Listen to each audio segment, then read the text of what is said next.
안녕하세요. 오늘은 안전과 응급처치에서 상황별 응급처치 방법에 대해 알아보겠습니다. 여러분들은 각 상황에서 어떻게 응급처치하나요?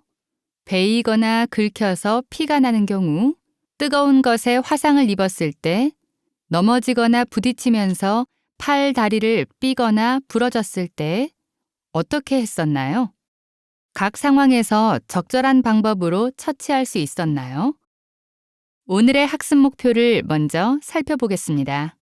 첫째, 응급처치의 원리를 알고 상황별 응급처치의 방법을 설명할 수 있다. 둘째, 실제 상황에서 상황별 응급처치를 적절하게 실시할 수 있다.입니다. 여러분, 응급처치란 무엇일까요? 응급처치란 일상생활 속에서 예상하지 못한 사고로 다쳤거나 아픈 사람에게 전문적인 의사의 치료를 받기 전까지 그 자리에서 실시하는 즉각적이고 임시적인 처치를 말해요. 이때 꼭 지켜야 할 원칙이 있습니다. 첫째, 당황하지 말고 침착한 자세로 신속하게 대처해야 합니다. 둘째, 응급 환자를 돕는 것도 중요하지만 무엇보다도 자신의 안전이 확보되어야 합니다. 주변 상황을 살펴서 위험하지 않은지 확인 후 응급처치를 하도록 합니다. 셋째, 응급 상황일 때는 119에 신고를 먼저 합니다. 119에 신고를 하면 안내에 따라 적절한 방법으로 처치할 수 있습니다. 넷째, 물이나 음료수 등 음식물을 환자에게 주지 않습니다. 상태에 따라 수술이 필요한 경우도 있습니다. 뿐만 아니라 물이나 음식물이 역류되어 기도로 들어가게 되면 더 큰 위험을 초래할 수 있습니다. 다섯째, 환자를 안전한 장소로 옮기는 것입니다. 하지만 척추가 손상되었거나 옮기는 것으로 인해 응급 환자에게 더 큰 손상이 발생할 위험이 있을 경우에는 옮기지 않도록 합니다. 이와 같은 원칙을 잘 기억하고 응급처치를 하도록 합니다. 자, 그럼 첫 번째로 외상에 대해 알아보도록 하겠습니다. 여러분, 외상이 무엇일까요? 외상이란 다양한 원인에 의해 피부 및 점막, 내부 조직까지 손상을 입은 것을 말합니다. 외상을 입으면 출혈이 있고 감염되기 쉬우므로 적절한 응급처치를 해야 합니다. 그렇다면 외상의 종류는 어떤 것이 있을까요? 첫 번째로 흔히 넘어지면서 잘 발생하는 찰과상이에요. 찰과상은 출혈은 심하지 않은 편이지만 통증이 심하고 범위가 넓어 감염되기 쉬워요. 상처 주변이 지저분하다면 흐르는 물에 씻어내고 소독을 하는 것이 좋습니다. 둘째, 절상이라고 하는 베인 상처입니다. 학교에서도 칼이나 종이에 손을 베이는 경우가 흔히 발생하는데요. 깊이에 따라 출혈이 많을 수도 있습니다. 다친 부위를 압박하여 지혈을 하는 것이 중요합니다. 다음으로 찔린 상처를 자상이라고 합니다. 못이나 압정 등에 찔려서 생긴 상처예요. 이 경우는 깊게 찔리게 되면 신경이나 혈관을 찔러 위험할 수도 있습니다. 그럴 땐 뽑아내게 되면 더 위험할 수 있으니 찔린 상태 그대로 손상 부위를 보호하면서 병원을 가야 합니다. 마지막으로 교상이라고 하는 물린 상처입니다. 사람이나 동물 등에 의해 물려서 발생하게 됩니다. 사람이나 동물의 구강 내에는 정상적으로 세균이 존재합니다. 그래서 물리게 되면 그 세균에 의해 감염을 일으킬 가능성이 있습니다. 상처의 상태에 따라 병원에서 치료를 받아야 합니다. 그렇다면 외상을 입었을 때 일반적인 응급처치법에 대해 알아볼까요? 우선 상처가 지저분하다면 흐르는 물에 씻어내도록 합니다. 그리고 중요한 것이 지혈입니다. 출혈이 되는 부위를 거즈나 깨끗한 천 등으로 압박하면서 지혈을 합니다. 이때 상처를 벌리거나 손으로 만지게 되면 지혈을 방해하고 세균 감염의 위험이 있으니 주의하도록 합니다. 지혈이 되어 피가 멈추고 나면 상처 부위를 소독하도록 합니다. 이때 상처 중심에서 바깥쪽으로 나가면서 소독하도록 합니다. 마지막으로 상처 부위를 보호하기 위해 적절한 드레싱을 합니다. 그럼 이제 영상을 통해 상처 발생 시 지혈 방법에 대해 조금 더 알아보겠습니다. 먼저 상처 주변의 흙이나 먼지를 깨끗한 물이나 식염수로 씻어주고 깨끗한 수건이나 헝겊을 대고 상처 부위를 세게 눌러 지혈을 합니다. 이때 응고된 피덩이는 떼어내지 말고 붕대나 거즈로 상처를 감아 심장보다 높게 들어올립니다. 지혈제 등을 뿌릴 경우 병원에서의 처치에 지장을 초래할 수 있으니 사용하면 안 됩니다. 상처가 커 성인의 경우 수건 3장, 아이의 경우 수건 1장 정도의 출혈은 위험하므로 즉시 병원으로 이송해야 합니다. 지혈 방법 잘 보셨죠? 다음은 화상에 대해 알아보겠습니다. 여러분, 뜨거운 물이나 뜨거운 수증기 혹은 글루건, 헤어기구 등을 쓰면서 손에 화상을 입어본 친구가 있나요? 이런 경우 어떻게 대처하였나요? 화상은 뜨거운 물이나 증기, 불, 전기, 화학물질 등에 의해 피부가 손상된 것을 말합니다. 가정에서 뜨거운 것을 다룰 때 학교에서 과학실험 등 일상생활 속에서도 많이 일어납니다. 화상은 총 1, 2, 3도로 나뉘어지는데 화상을 입은 깊이에 따라 구분하는 것입니다. 1도 화상은 피부의 가장 바깥층인 표피층만 손상된 상태입니다. 물집이 생기지 않으며 피부가 빨갛게 되고 욱신욱신하는 통증을 느끼게 됩니다. 2도 화상은 표피뿐만 아니라 그 아래 피부층인 진피층까지 손상된 것을 말합니다. 보통 물집이 생기며 통증이 심합니다. 3도 화상은 표피, 진피, 그리고 그 아래 피하 조직까지 손상을 입은 것입니다. 피부 전층 손상으로 인해 통증은 없으며 치료 후 흉터가 생기게 됩니다. 이 중 3도 화상인 경우와 1, 2도 화상이라도 범위가 넓은 경우 화상 부위가 얼굴, 손, 발, 생식기, 관절일 경우 화학약품이나 전기에 의한 경우는 즉시 병원 진료를 받아야 합니다. 그럼 화상을 입었을 때 가장 먼저 해야 하는 응급처치는 어떤 것일까요?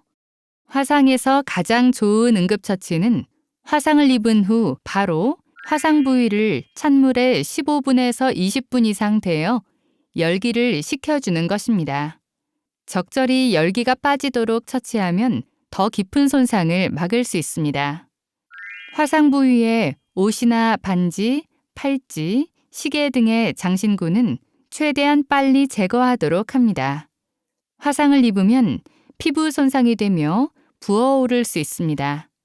반지나 장신구 같은 경우 조직이 부어오르기 전에 제거하는 것이 중요합니다. 옷을 제거 시에는 함부로 잡아당기면 피부 손상이 발생할 수 있으므로 조심스럽게 제거하도록 합니다.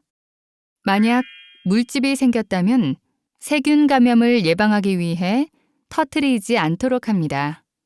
또한 연고나 기름 등도 바르지 않습니다. 화상 부위를 깨끗한 거즈를 대고 붕대로 감아 화상 부위를 보호하도록 합니다. 화상을 입었을 때 응급처치에 대해 영상으로 다시 한번 학습해 보도록 하겠습니다.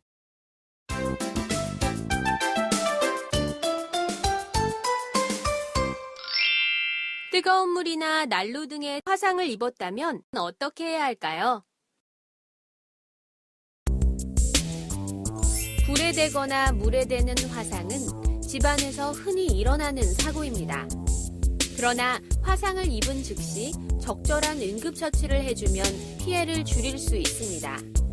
하지만 화상의 정도가 깊거나 상처 부위가 넓으면 119에 신고하고 즉시 병원으로 가야 합니다. 가정에서 할 수 있는 화상 응급처치 방법을 알아볼까요?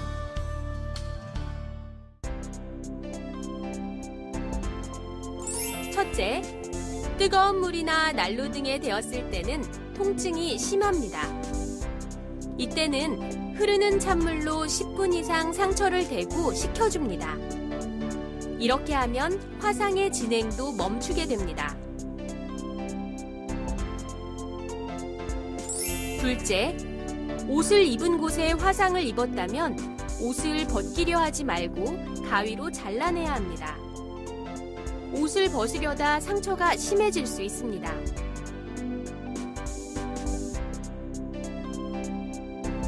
셋째, 소독거즈나 깨끗하고 보풀이 없는 천으로 화상 부위를 덮고 붕대로 느슨하게 감습니다. 넷째, 화학약품에 의한 화상은 먼저 물로 화학약품을 충분히 씻어내고 눈이나 목, 귀 등의 화상일 때는 서둘러 병원에 가서 의사의 진찰을 받아야 합니다. 고체 화학물질인 경우에는 솔 등으로 털어냅니다. 화상을 입은 뒤에 응급처치를 하기보다는 화상을 입지 않도록 주의하는 것이 먼저겠죠. 그래도 혹시나 모를 사고에 대비해 화상 응급처치 꼭 기억하세요.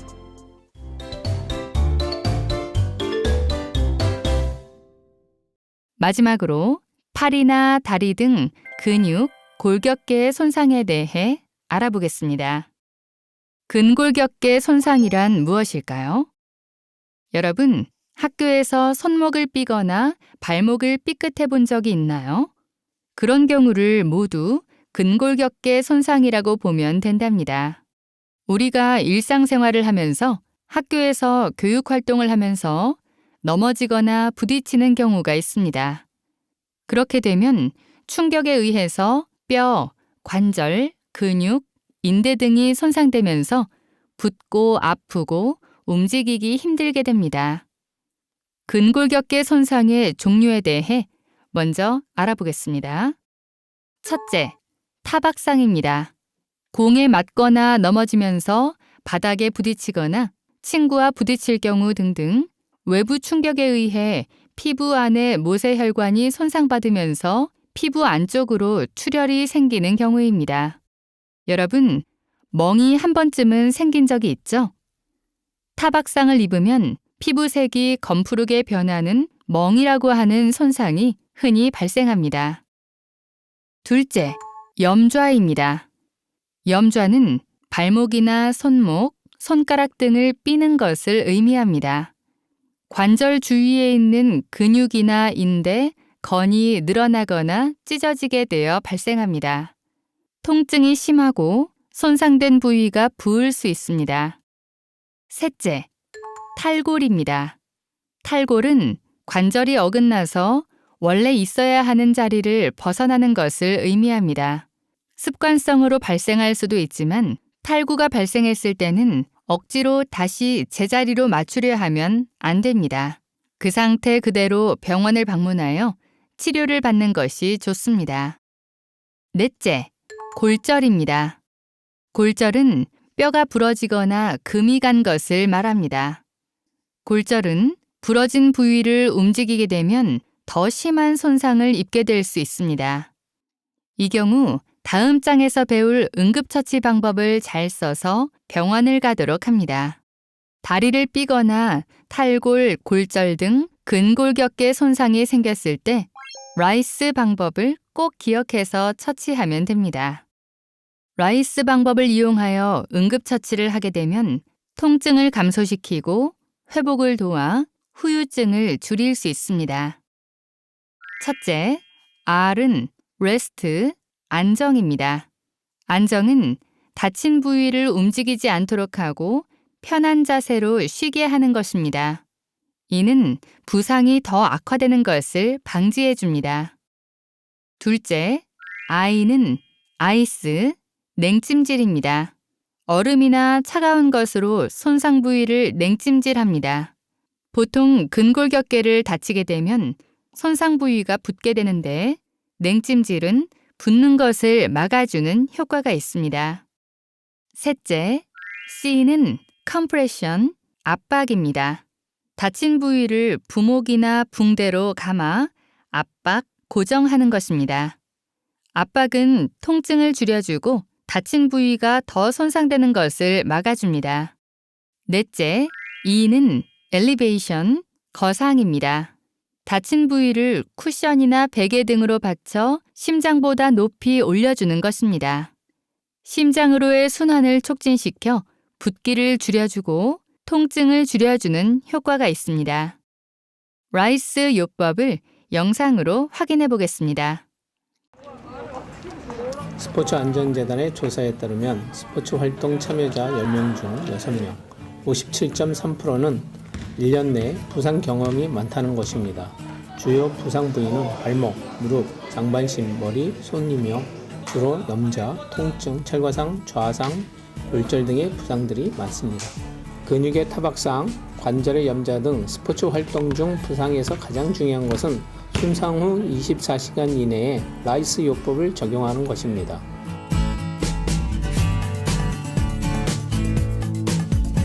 부상을 당했다면 활동을 멈춰야 합니다.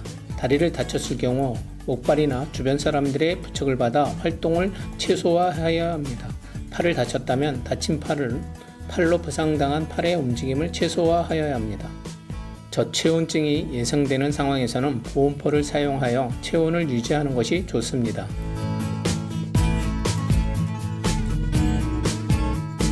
손상 직후 바로 냉찜질법을 적용해야 하며 이는 손상 부위의 대사 활동을 감소시켜 줍니다. 손상 후 한두 시간마다 한 번씩 15분 정도 냉찜질을 해줍니다. 젤의 형태나 팩의 형태의 얼음주머니를 사용하는 것이 좋습니다. 압박은 흔히 탄력붕대를 사용하는 것이 좋은 방법입니다.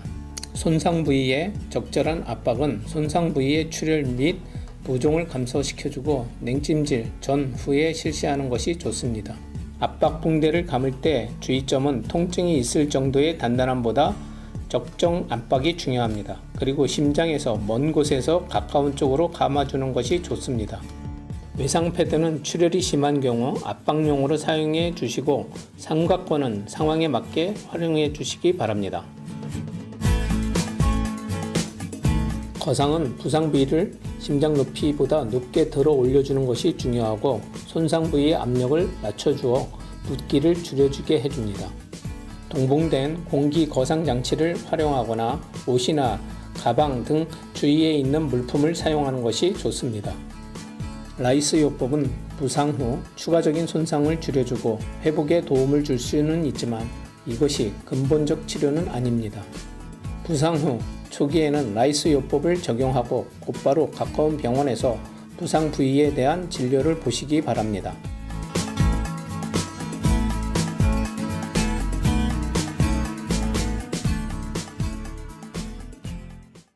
자, 그럼 지금까지 배운 내용을 토대로 상황별 응급처치를 해볼까요? 첫 번째 상황입니다. 공놀이를 하다가 운동장에서 친구가 넘어졌어요. 친구 손바닥을 보니 흙이 지저분하게 묻어 있고 피가 나고 있습니다. 어떻게 응급처치를 해야 할까요? 먼저 손바닥의 상태를 확인합니다. 손에 흙이 묻어 있으니 흐르는 물에 손을 먼저 씻도록 합니다. 그 다음 출혈이 계속된다면 지혈을 해야 합니다. 지혈이 다 된 다음 소독을 하고 적절한 밴드로 드레싱을 실시하면 됩니다. 두 번째 상황입니다. 배가 고파 라면을 끓여 먹던 신현이는 팔찌를 하고 있던 팔에 그만 국물을 흘려 팔에 화상을 입고 말았습니다. 어떻게 응급처치를 하면 좋을까요? 이때는 먼저 물에 화상 부위를 대어 10에서 15분 동안 열기를 충분히 빼줍니다. 그 다음으로 신현이가 팔찌를 하고 있었다고 했죠? 열기를 식히면서 팔찌를 얼른 풀어서 제거하도록 합니다. 열기가 충분히 빠진 다음 거즈를 대고 붕대를 감아줍니다. 만약 화상의 범위가 넓고 정도가 심하다면 병원을 곧바로 방문하도록 합니다. 다음 사례는 슬기가 체육관으로 이동하기 위해 계단을 뛰어가다가 넘어지면서 발목을 삐끗했네요. 발목이 부어오르기 시작했습니다. 어떤 응급처치를 해야 할까요? 근골격계 응급처치 라이스가 생각나셨나요? 먼저 안정을 취하고 다친 부위가 움직이지 않도록 합니다. 그리고 다친 부위에 냉찜질을 대어 부종과 통증을 감소하도록 합니다. 다친 부위를 붕대로 압박하고 고정한 후 심장보다 올려주어 통증을 감소시킵니다. 근골격계 손상은 응급처치 후 병원 진료를 봐야 하는 것 잊지 마시고요. 오늘 우리는 생활 속에서 발생할 수 있는 응급 상황에서 대처하는 방법에 대해 알아보았습니다. 응급처치는 임시적인 처치이므로 상황에 따라 반드시 병원 진료를 꼭 받아야 합니다. 여러분, 이제 응급처치 잘할 수 있죠? 지금까지 열심히 참여해준 여러분께 감사드립니다.